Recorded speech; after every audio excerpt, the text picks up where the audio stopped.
अस्सलाम वालेकुम दोस्तों, क्या हाल है? उम्मीद करता हूँ सब खैर खैर से होंगे। मैं हूँ आपको भाई उमर फारूक और हमारे यूट्यूब चैनल का नाम है हाई एनिमल व्लॉग चैनल। ये देखिए माशाल्लाह कितना प्यारा और खूबसूरत बैल है। ये भी इस फार्म में है इस वक्त मौजूद। माशाल्लाह बहुत प्यारा और खूबसूरत ये बैल है। देखिए माशाल्लाह ज़ेर निगरानी ये भाई हैं, इस वक्त बैठा उठा रहे हैं इनको। कितना प्यारा और खूबसूरत ये देखिए माशाल्लाह बैल है। माशाल्लाह इस बैल की लुक चेक करें माशाल्लाह कितना प्यारा और खूबसूरत बैल है। देखिए माशाल्लाह केड़ा है लाले फ्रीजन। अच्छा क्या है इनकी खुराक चुराक क्या है? 5 किलो दूध।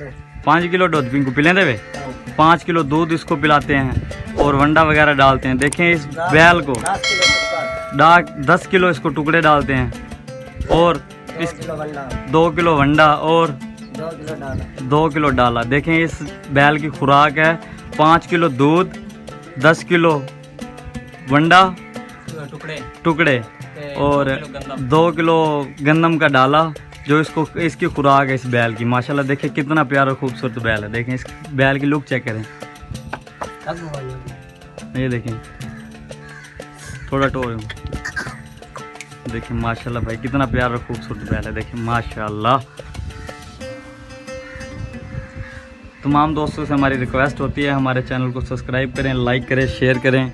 मैं हूं आपका भाई Umar Farooq. Thank you so much. Next video में फिर मिलेंगे। अपने मेज़बान फारूक को दीजिए इजाज़त। ओके, अल्लाह हाफिज़।